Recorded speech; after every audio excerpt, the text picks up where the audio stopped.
नमस्कार, प्रणाम। मैं आपका अपना विशु राय हाजिर हूँ विश्व वारदात तक के एक और नई कहानी लेकर। एक ऐसी कहानी के साथ जो वाकई में बेहद हैरान कर देने वाली है और दिलों को झकझोर कर रख देने वाली है। कहानी पर आए उससे पहले जितने भी हमारे प्यारे भाई बहन साथी चैनल पर नए आए हैं, जुड़िए विश्व वारदात तक के इस छोटे से परिवार से। अपना प्यार दीजिए, अपना सपोर्ट दीजिए, चैनल को सब्सक्राइब करें और बेल आइकन का बटन भी दबा लें ताकि आने वाली हमारी वीडियो की सारी नोटिफिकेशन जो भी हैं वो आपको समय से मिलती रहे। आते हैं आज की कहानी पर। आज की जो सच्ची घटना मैं आपको सुनाने जा रहा हूं, यह सच्ची घटना है दिल्ली के राजौरी गार्डन थाना के अंतर्गत आने वाली एक कॉलोनी सुभाष नगर की। सुभाष नगर में 17 मई 2023 1:15 पर एक घर में काम करने वाली नौकरानी सब जाती है। वह देखती है कि घर के अंदर गली जो होती है, उस गली में कुछ कपड़े बिखरे हुए हैं। अब वो कपड़ों को इकट्ठा करते हुए जब आगे बढ़ती है, एक कमरे में जाती है, तो देखती है कि कमरे में भी जो अलमारी है वह खुली हुई है, जो किताबें हैं और जो सामान है वो बिखरा हुआ है। अब वो परेशान हो जाती है कि आखिर यह सब किसने किया होगा। वह मालकिन का नाम लेकर आगे बढ़ती है, मालकिन को पुकारते हुए आगे बढ़ती है, तो कोई बोल नहीं रहा था। वह अब मालिक के कमरे में जाती है। मालिक के कमरे में जाती है तो वहां पर भी उसे सारे सामान बिखरे हुए मिले थे, अलमारियां खुली हुई मिली थी, जो भी बैग वगैरह थे सब खुले हुए थे। अब जो नौकरानी रहती है वह परेशान हो जाती है और फिर मालकिन के कमरे में जाती है। और जैसे ही मालकिन के कमरे में जाती है, उसकी आंखें जो वह देखती है खुली की खुली रह जाती है, फटी की फटी रह जाती है। जब वह मालकिन के कमरे में अंदर जाती है तो वह देखती है कि बेड पर 32 से 33 साल मालकिन की उम्र रही होगी, वह मालकिन बेड पर खून से लथपथ पड़ी हुई हैं और चारों तरफ खून फैला हुआ है। अब वह चीखने चिल्लाने लगती हैं और फौरन दौड़कर जो नौकरानी रहती है वह बाहर जाती है। बाहर जाने के बाद वह पड़ोसियों को सारी बात बताती है। जैसे ही पड़ोसी सुनते हैं कि उनके बगल वाले मकान में किसी का कत्ल कर दिया गया है, किसी महिला का, अब उनके भी होश उड़ जाते हैं। उन्हें विश्वास नहीं हो रहा था कि जो नौकरानी है वह सही बोल रही है। वो फौरन ही दौड़ते हुए जब अंदर जाते हैं तो देखते हैं कि सारा सामान बिखरा हुआ है और जो नौकरानी कह रही है वह सही है। कमरे में मालकिन का शव पड़ा हुआ है, खून से लथपथ है।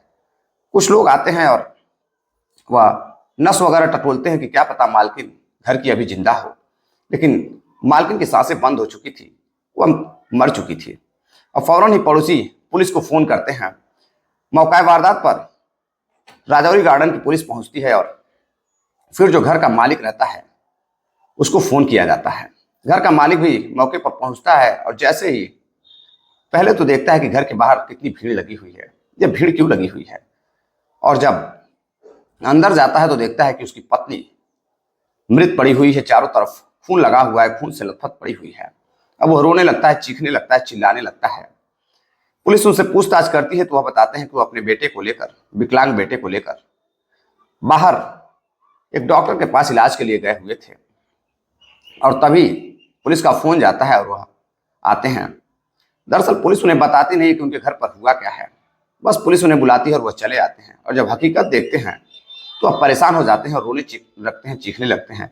भाई, किसी की पत्नी की मौत हुई है और वो भी इस तरीके से। अब पुलिस को पहले दृष्टिया लगता है कि यह मामला लूटपाट का है, सारे सामान बिखरे हुए थे। अब डॉग स्क्वाड की टीम आती है, आकर के फॉरेंसिक टीम भी आती है, अपनी जांच पड़ताल करती है। अब लाश को उठाकर पोस्टमार्टम के लिए भेजा जाता है और जो भी वहां सबूत पड़े थे, फिंगरप्रिंट वगैरह, सारे सबूतों को इकट्ठा किया जाता है। अब पुलिस से पोस्टमार्टम रिपोर्ट होती है तो पोस्टमार्टम रिपोर्ट में पता चलता है कि शरीर पर, पेट में एक के बाद एक करीब 12 बार हमले किए गए थे। अब अधिक रक्तस्राव होने के कारण महिला की, यानी कि मकान मालकिन की, मृत्यु हो जाती है। अब पुलिस जांच पड़ताल में जुटती है और सीसीटीवी फुटेज जो घर में लगे हुए थे, बाहर लगे हुए थे, सबको खंगालती है।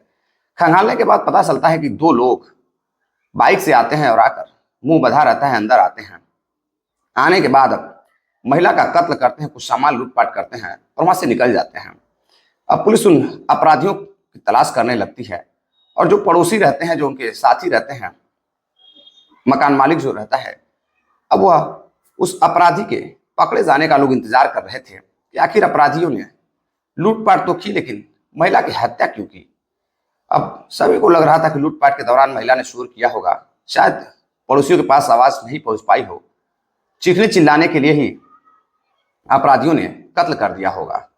लेकिन पुलिस जब सीसीटीवी फुटेज निकालती है और कॉल डिटेल्स निकालती है, खंगालती है, सर्विस लांस की मदद लेती है, तो एक ऐसी हकीकत सामने निकल कर आती है जो बेहद ही शर्मसार कर देने वाली होती है। अब दोनों अपराधी भी पकड़े जाते हैं। अपराधी पकड़े जाते हैं तो फिर बात उसके मालिक यानी कि पति तक और जो विकलांग बेटा रहता है दोनों तक पहुंचती है। दोनों को भी बुलाया जाता है और पूछताछ में पिता और पुत्र एक ऐसी हकीकत बताते हैं जो बेहद ही शर्मसार कर देने वाली होती है। जो भी इस घटना कहानी को सुनता उसे यकीन नहीं हो रहा था कि वाकई में क्या ऐसा भी हो सकता है। दरअसल सुभाष नगर के रहने वाले एक व्यक्ति होते हैं जिनकी उम्र 71 साल रहती है। उनका नाम गुप्ता रहता है, एसके गुप्ता। एसके गुप्ता पेशे से चार्टर्ड अकाउंटेंट रहते हैं, यानी कि सीए रहते हैं और काफी पैसे वाले रहते हैं। एक करोड़पति इंसान रहते हैं, गाड़ी घोड़ा बंगला सब कुछ उनके पास रहता है। और उनका एक लड़का भी रहता है जो विकलांग रहता है, जिसकी उम्र 45 साल रहती है। और उनकी एक बेटी रहती है जिसकी शादी हो चुकी रहती है। अब उनकी जो पत्नी रहती है वो भी 65 साल की रहती हैं, बूढ़ी हो चुकी रहती हैं। अब अचानक से उनकी तबीयत खराब होती है और फरवरी 2023 में उनकी मौत हो जाती है। अब घर में जब पत्नी की मौत हो जाती है तो घर को देख रेख करने वाला, घर की देख रेख करने वाला और जो उनका लड़का रहता है विकलांग लड़का, उसका देख रेख करने वाला कोई रहता नहीं है। एक नौकरानी आती थी, वो अपना देख रेख करती थी, लेकिन घर में जरूरत थी नौकरानी और विकलांग बेटे के बाद एक महिला की।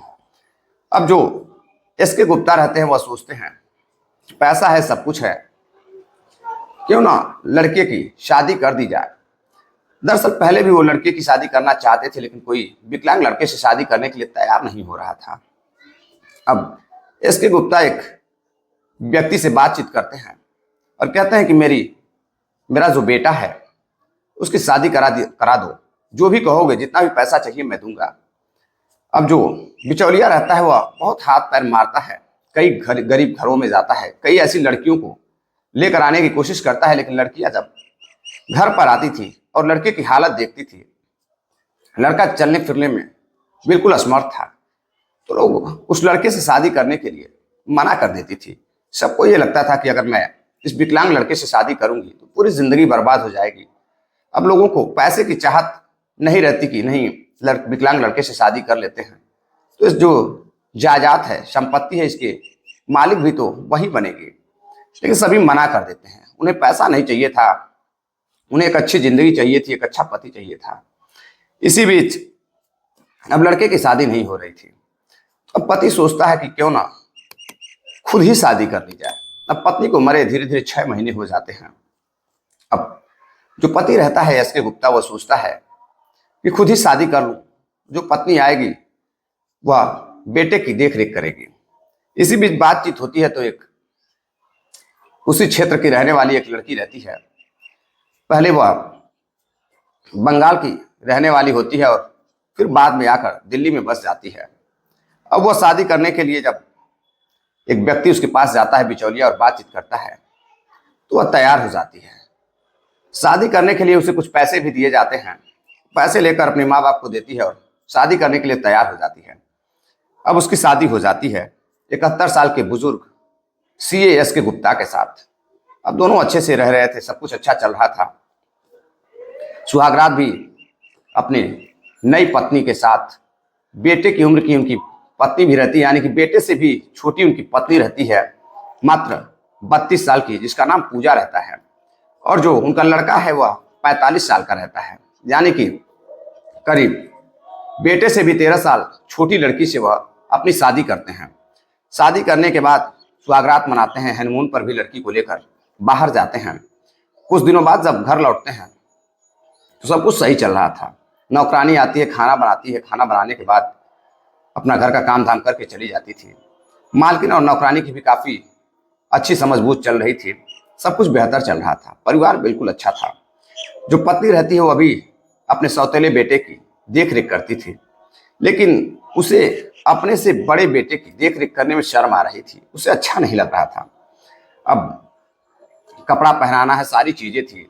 लड़का बिल्कुल असमर्थ था, सिर्फ हाथ और ऊपर के हिस्से काम करते थे, पैर से बिल्कुल विकलांग था, वो चल फिर नहीं पा रहा था। अब पति एक दिन जब कमरे में बैठकर अपनी पत्नी से बात कर रहे थे तो वह पूजा कहती है कि आप जो कहते हैं मैं करती हूँ, लेकिन मैं आपके बेटे की सेवा नहीं कर पाऊंगी। मुझे अच्छा नहीं लगता है मैं आपके बेटे को कपड़ा पहनाऊं, सारी चीजें करूं। मैं परेशान हो चुकी हूं। अब जो पिता रहते हैं वह कहते हैं कि ठीक है, अगर तुम ऐसा नहीं करना चाहती हो तो तुम्हें और पैसे चाहिए तो मैं और पैसे दे देती हूँ। अब वो जो पूजा रहती है वो बेहद पढ़ी लिखी तो नहीं रहती है, लेकिन दिल्ली में रहते रहते वो मॉडर्न बन चुकी थी, उसे पैसों की लत थी। वह 1 करोड़ रुपए की मांग करती है, मुझे 1 करोड़ दे दो तो मैं जो है तुम्हारे बेटे की जो भी उसका काम होगा मैं सारा काम उसे करूंगी। अब कई तरह के काम होते हैं। पति भी चाहता था कि वह बेटे के साथ जो भी लड़का चाहता है उसे खुश रखे, उसके साथ समय व्यतीत करे, भले ही वह उसकी सौतेली माँ ही क्यों ना हो। अब इन सब चीजों के लिए वह राजी नहीं होती है। अब पति फिर एक दिन काम से बाहर जाता है, कुछ पैसे लेकर आता है। जब पैसे लेकर आता है तो उन पैसों में से कुछ पूजा रख लेती है। अब थोड़ी बहुत पढ़ी लिखी पूजा को इतना ज्ञान नहीं था कि अगर जब शादी हो ही चुकी है इस करोड़पति व्यक्ति से तो सारी संपत्ति तो उसकी ही है, बेटा विकलांग है। अब पूजा को भी यह लगता था कि कहीं ना कहीं पति उसका पैसा देने में आनाकानी कर रहा है, और वो अक्सर कभी मार्केट तो कभी इधर उधर फिजूल पैसे खर्च करती थी। नई नवेली लड़की रहती है, गरीब परिवार से रहती है, और उसने कभी पैसे को ढंग से देखा भी नहीं था, उतनी समझ भी नहीं थी। अब वह अपने पति से एसके गुप्ता से कुछ फिर पैसे मांगती है। पति उसके कई बार पैसे देते हैं। इसी बीच एक दिन जो उसका लड़का रहता है, जब उसको कपड़ा पहना रही थी तो लड़का उस लड़की को अपनी बाहों में खींचता है और खींचकर उसके साथ शारीरिक संबंध बनाना चाह रहा था। अब इस पर वह मना कर देती है। मना करने के बाद लड़का भद्दी भद्दी गालियां देता है, उल्टे सीधे सवाल जवाब करते हैं, दोनों को झगड़ा हो जाता है। जब एसके गुप्ता शाम को घर लौटते हैं, लड़के के कमरे में जाते हैं तो लड़का सारी बात बताता है, और जो पूजा रहती है पत्नी, वह कहती है कि मैं ऐसे व्यक्ति के साथ नहीं रह सकती हूँ जो बेहद ही पागल है। आज मैंने ऐसे ऐसे कपड़े पहनाने गई थी तो उसने मेरे साथ गलत काम करने की कोशिश की। पति बोलता है इसमें बुरा ही क्या है, तुम्हें पैसे से मतलब है, हमने शादी की है, तुम मेरी पत्नी हो, तो तुम्हें जितना पैसा चाहिए मैं दूंगा। जो लड़का कहता है वो किया करो। अब यह लड़की जो रहती है पूजा, वो मानने को तैयार नहीं होती है। अब पति सोचता है कि आखिर अब करे तो क्या करे, लड़के की शादी हो नहीं रही है, उसकी कोई शादी करने के लिए तैयार नहीं हो रहा है, और जो उसकी पत्नी है बेटे से भी कम उम्र की, वह भी उसके साथ शारीरिक संबंध और उसकी देखरेख करने के लिए राजी नहीं है।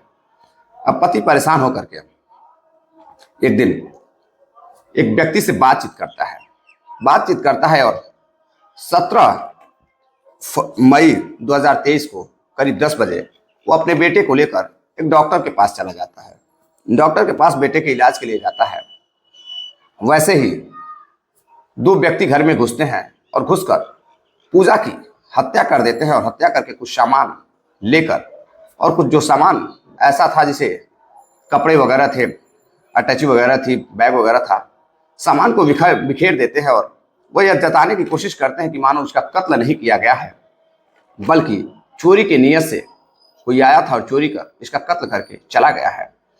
अब जब पुलिस जांच पड़ताल करती है, कॉल डिटेल से पता चलता है कि जो 2 अपराधी पकड़े गए हैं, सुपारी किलर, वह तिलक नगर के रहने वाले हैं, और दोनों सुपारी किलर का नाम रहता है विपिन और हिमांशु।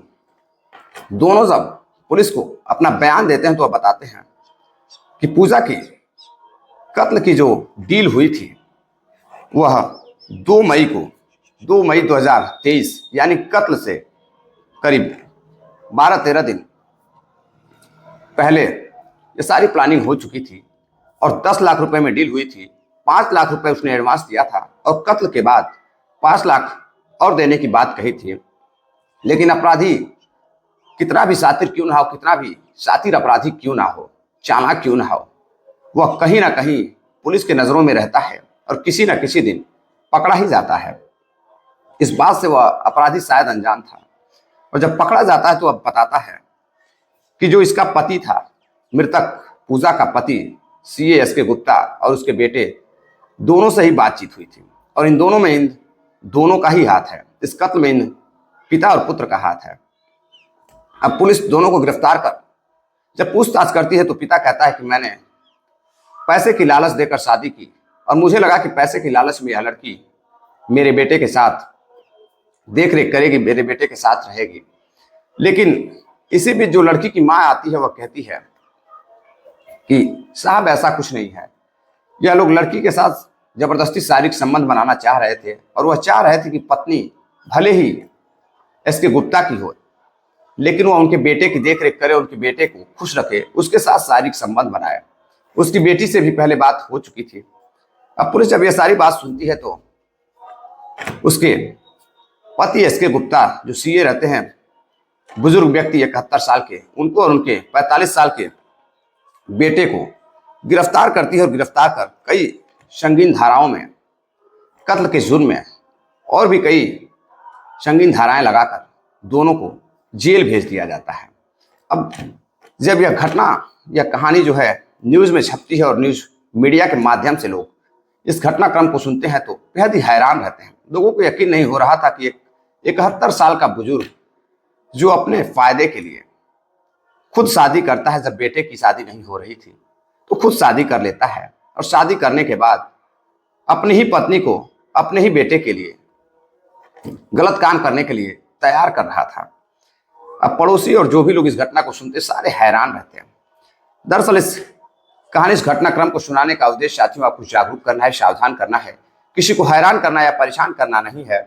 चलते चलते कुछ साथियों ने कमेंट किया है, जिनका नाम है धर्मेंद्र सोनकर हैं, कुलदीप राज चौधरी हैं, योगेंद्र राय हैं, ओम प्रकाश कन्नौजिया हैं, सोहन लाल सेठिया बीवर राजस्थान के रहने वाले हैं, डॉक्टर ए के अग्नोत्री जी हैं प्रयागराज उत्तर प्रदेश से, चंद्र सिंह हैं बड़ोदरा गुजरात से। आप सभी साथियों का बहुत बहुत धन्यवाद जो आप इतना प्यारा कमेंट करते हैं और मेरा उत्साह बढ़ाते हैं। आप सभी साथियों की बदौलत ही आज मैं यहाँ तक हूँ। उम्मीद है कहानी आप सभी साथियों को पसंद आई हो तो ज़्यादा से ज़्यादा शेयर भी करिएगा, और जो भी साथी चैनल को सब्सक्राइब नहीं किए हैं चैनल को सब्सक्राइब करें और अपना प्यार दे, सपोर्ट दें। मिलते हैं एक और बेहतरीन कहानी के साथ, एक नए अंदाज के साथ। तब तक के लिए इजाज़त दीजिए। जय हिंद, नमस्कार।